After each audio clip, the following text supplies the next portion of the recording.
Movie के शुरू में हमें एक प्लास्टिक सर्जन दिखाया जाता है जिसका नाम रॉबर्ट होता है। वो एक मीटिंग में होता है जहाँ पर काफी सारे साइंटिस्ट आए होते हैं। वो इनको बता रहा होता है कि मैंने इंसानों के जैसी एक आर्टिफिशियल स्किन तैयार की है। ये बिल्कुल इंसानों की स्किन की तरह है, आप इसमें कोई फर्क नहीं बता सकेंगे। वो ये बता रहा होता है कि मेरे घर में एक लैब है जिसमें मैं ये सारे एक्सपेरिमेंट करता आया हूँ। ये स्किन जले हुए लोगों के लिए बहुत यूजफुल है। हम इनको ये नई स्किन लगाकर दोबारा से ठीक कर सकते हैं और ये इसलिए भी यूजफुल है कि इसको कोई भी मच्छर या कोई इंसेक्ट नहीं काट सकता क्योंकि इसकी लेयर बहुत मोटी है। इसके इस एक्सपेरिमेंट को बहुत ज़्यादा अप्रिशिएट किया जाता है, लेकिन वहाँ के प्रेसिडेंट इसे बाद में पूछते हैं कि तुम ये स्किन बनाने के लिए क्या यूज़ करते हो। तो रॉबर्ट कहता है कि जानवरों का खून। फिक्र ना करें, मैं इसे इंसानों को कोई नुकसान नहीं पहुंचा रहा, मैं तो इंसानों को बचाने के लिए काम कर रहा हूँ। तो वो प्रेसिडेंट बोलता है कि फिर भी ये गलत बात है, क्या तुमने अभी तक इसे ट्राई किया है। तो रॉबर्ट कहता है कि जी, मैं ट्राई करने के बाद ही तो बता रहा हूँ, मैंने इसे एक इंसान पर ट्राई किया है, ये इंसानों की स्किन के साथ बिल्कुल मैच कर जाती है। तो प्रेसिडेंट बोलता है कि तुमने ये बहुत गलत किया है, तुम्हें हम सबको बताना चाहिए था।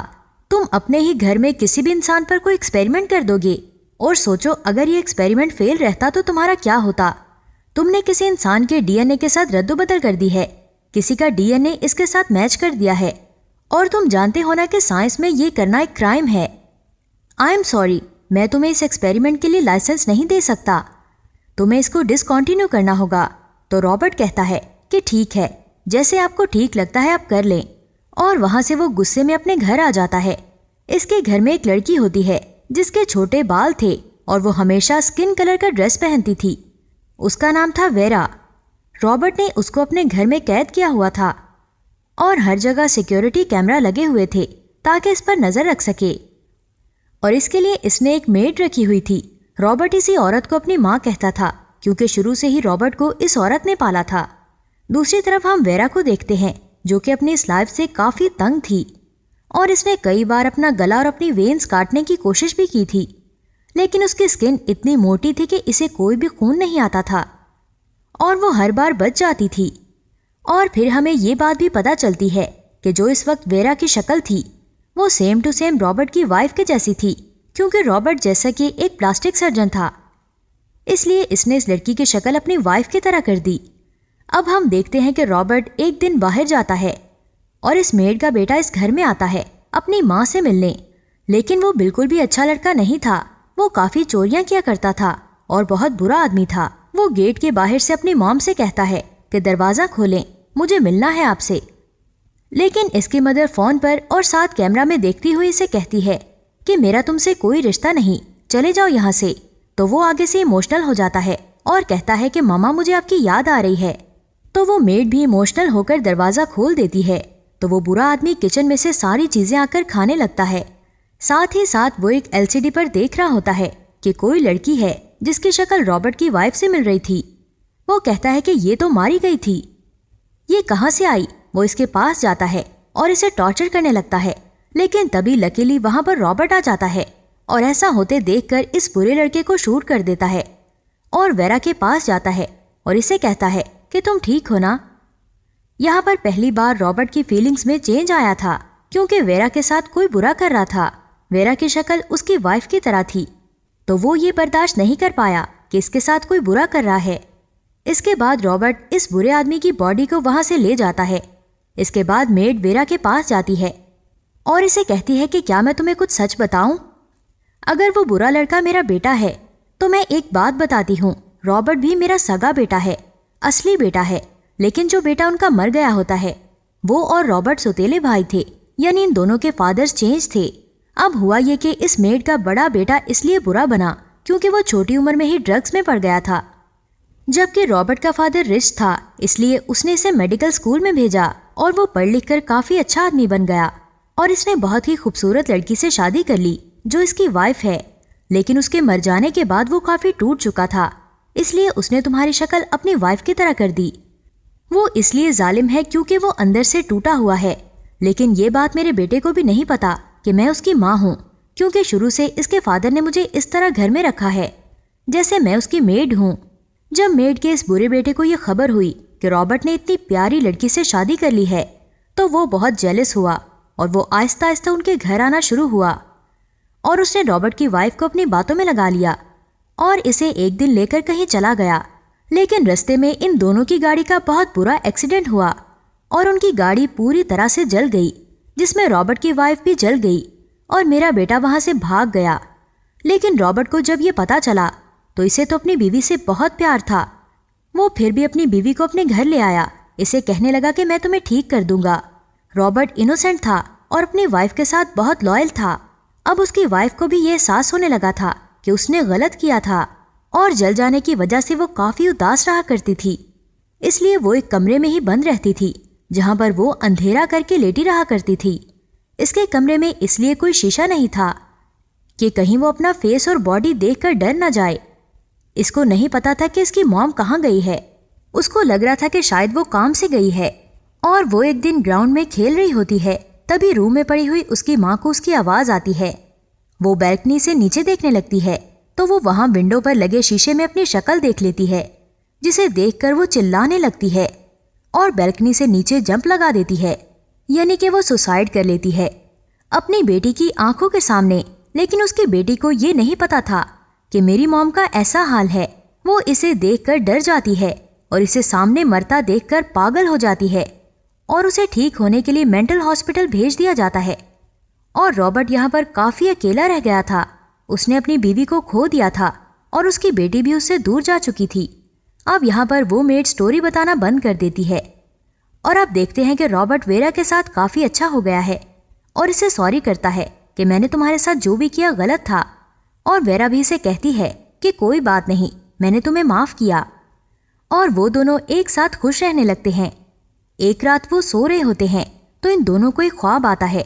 रॉबर्ट को जो ख्वाब आता है वो ये था, क्योंकि वो अपनी बेटी से बहुत प्यार करता था तो वो ये नहीं चाहता था कि उसकी बेटी सारी जिंदगी मेंटल हॉस्पिटल में गुजारे, तो वो उसे अपने साथ किसी शादी में लेकर आता है। लेकिन तभी वहां पर उसकी बेटी एक लड़के से मिलती है और वो अब 16 साल की हो चुकी थी। लेकिन अचानक से रॉबर्ट को अपनी बेटी के चिल्लाने की आवाज सुनाई देती है और जब वो बाहर जाकर देखता है एक लड़का उसके पास से भाग रहा होता है। यानी रॉबर्ट के मुताबिक इस लड़के ने इसकी बेटी के साथ बुरा किया और फिर वहां से भाग गया। रॉबर्ट को कुछ समझ नहीं आता और वो अपनी बेटी को उठाकर दोबारा से हॉस्पिटल पहुंच जाता है तो वहां उसकी डॉक्टर कहती है कि ये पहले से ही बीमार थी, अब इसके साथ ये हो गया तो इसके दिल में आदमियों का डर आ गया है। अब ये आपसे भी डर रही है तो आप फिलहाल इसके पास ना आए। और अब चलते हैं वेरा के ख्वाब की तरफ। वेरा अपने ख्वाब के शुरू में एक लड़के को देखती है। ये वही लड़का था जो शादी के रात रॉबर्ट की बेटी के साथ था और रॉबर्ट को देखकर भाग गया था। दरअसल उसकी मदर की एक बुटीक थी जहां पर वो खुद भी काम किया करता था। और इस रात जब ये रॉबर्ट की बेटी से मिला तो इसे पता चला कि ये ड्रग्स लेती है और कुछ पागल है, तो उसने इसे कहा कि तुम ठीक हो जाओगी, तुम्हें घबराने की कोई जरूरत नहीं। जैसे ही वो इससे फ्रैंक होना शुरू हुआ तभी रॉबर्ट की बेटी ने चिल्लाना शुरू कर दिया, क्योंकि वो मेंटली इल थी और लड़कों से घबराया करती थी। जैसा रॉबर्ट सोच रहा था वैसा बिल्कुल नहीं था। वो लड़का जो उसके साथ था वो अच्छा लड़का था। लेकिन जब इस लड़की ने चिल्लाना शुरू किया तो वो डर गया कि लोग मेरे बारे में क्या सोचेंगे, तो वो वहां से डर कर भाग गया और रॉबर्ट ने इसे गलत समझ लिया और कुछ ही दिनों में इस लड़के को किडनैप करके अपने पास कैद कर लिया और उसकी बाइक को भी पहाड़ी पर रख दिया ताकि लोगों को ये लगे कि एक्सीडेंट हो गया है और ये स्टिल मिसिंग है। पुलिस को लगता है कि शायद वो डूब गया हो और वो इस केस को बंद कर देती है, यानी रॉबर्ट पर कोई नाम नहीं आता। लेकिन इसी दौरान उसकी मदर ने न्यूज़पेपर में काफी ज्यादा बार बोला, अपने बेटे की पिक्चर भी दी कि मेरा बेटा मिसिंग है। वो अखबार रॉबर्ट के पास भी आया, लेकिन रॉबर्ट के दिल में जरा रहम नहीं आया, बल्कि उसने इस लड़के का जेंडर ही चेंज कर दिया। डॉक्टर भी उसके साथ मिल गए। रॉबर्ट ने इस लड़के को अपने ही घर में कैद कर लिया था अपनी बेटी का बदला लेने के लिए, जो कि सिर्फ उसकी गलतफहमी थी, मिसअंडरस्टैंडिंग थी उसकी। और यूं ही एक दिन ऐसा आया कि उसने इसकी शक्ल ही बदल दी, बिल्कुल लड़की की तरह बना दिया। और यहाँ आप ये देखकर हैरान रह जाएंगे कि ये कोई और नहीं बल्कि वेरा थी। यानी रॉबर्ट ने इस लड़के को ट्रांसफॉर्म कर दिया था और अपनी वाइफ की शक्ल देकर वेरा बना दिया था। और जो स्किन उसने बना रखी थी वही स्किन वेरा की बॉडी पर लगाना शुरू कर दी, जिससे किसी को पता न चल सके कि ये पहले लड़का हुआ करती थी। इस बात को 6 साल हो गए थे और वेरा अपनी जिंदगी से बिल्कुल खुश नहीं थी। इसने कई बार अपनी जान लेने की कोशिश की, लेकिन जैसा कि पहले आपको बताया जा चुका है कि उसकी स्किन कटती ही नहीं थी, ना इसे कुछ होता था। और यहाँ पर वेरा का भी ख्वाब खत्म हो जाता है। यानी दोनों के ख्वाबों में इन लोगों की इनसिक्योरिटी, इनका डर था, ऐसी चीज जो वो कभी भुला नहीं सकते थे। अब जब वो दोनों सुबह उठते हैं, एक दूसरे से सॉरी करते हैं, अब हम साथ रहेंगे जैसे कभी कुछ हुआ ना हो। वो एक साथ नाश्ता करते हैं, यानी ब्रेकफास्ट करते हैं और काफी बातें करते हैं। लेकिन तभी वहां पर रॉबर्ट का एक दोस्त आता है और इसे वही न्यूज़पेपर दिखाता है जिसमें इस लड़के की मिसिंग होने की खबर थी। वो कहता है कि पुलिस इस केस में दोबारा से इन्वेस्टिगेशन कर रही है क्योंकि इसकी माँ अभी तक इस बात को नहीं भूली, और मुझे डर है कि तुम भी जल्द पकड़े जाओगे क्योंकि तुमने बिना इजाजत के इस लड़के का जेंडर चेंज किया है। और तभी वहां पर वेरा आती है और कहती है कि मैं ही हूं वो लड़की जो पहले लड़का हुआ करती थी। ये सब कुछ मेरी मर्जी से हुआ है, मैंने इस बात की इजाजत दी थी रॉबर्ट को। ये कहकर वो रॉबर्ट का दिल जीत लेती है और रॉबर्ट वेरा को भी अच्छा जानने लगा था, यानी इसका डर भी खत्म हो गया था कि वो कभी पकड़ा नहीं जाएगा। और वो वेरा से कहता है, अब तुम मुझे बहुत ही ज्यादा अच्छी लगने लगी हो, तुमने मेरा साथ दिया, इसके लिए तुम्हारा शुक्रिया। इसके बाद वो दोनों अपने अपने काम पर लग जाते हैं। तभी वेरा अपनी कोई चीज ढूंढ रही होती है तो इसे वही न्यूज़पेपर दिखाई देता है जिसमें इसकी पुरानी पिक्चर थी जिसमें वो लड़का हुआ करती थी। और इसे जब सब कुछ फील होता है कि मेरी मदर मुझे कितने सालों से ढूंढ रही है और इसने मुझे 6 साल से कैद किया हुआ है। इसे अपनी पुरानी शक्ल देखकर सब याद आने लगता है। इसे रॉबर्ट पर बहुत गुस्सा आने लगता है। वो गन लेकर ऊपर जाती है और रॉबर्ट को शूट कर देती है। रॉबर्ट यहाँ पर अपनी आखिरी सांस लेता है। उसकी मेड यानी रॉबर्ट की मदर भी ऊपर आती है। इसके हाथ में भी गन होती है, लेकिन इससे पहले कि वो वीरा को शूट करे, वीरा इसे भी मार डालती है।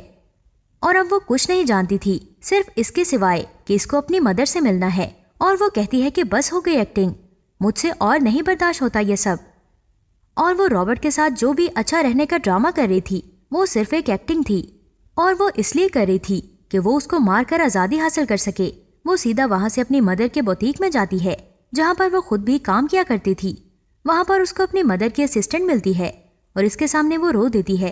वो इसे कहती है कि मैं वही लड़का हूँ, जब मैं लड़का था तुम्हें पसंद किया करता था, लेकिन देखो उन लोगों ने मेरे साथ क्या किया है। देखो इस बात को 6 साल हो गए हैं और मैं इस रियलिटी को एक्सेप्ट नहीं कर पा रहा। और तभी वहां पर उसकी मदर आ जाती है और वेरा रोने लगती है कि मम्मा मैं आपका वही बेटा हूँ। बेशक उन्होंने मेरी स्किन चेंज कर दी, मेरा जेंडर चेंज कर दिया, लेकिन मैं अभी भी आपका वही बेटा हूँ। और इसी इमोशनल सीन के साथ मूवी खत्म हो जाती है। Thanks for watching this video.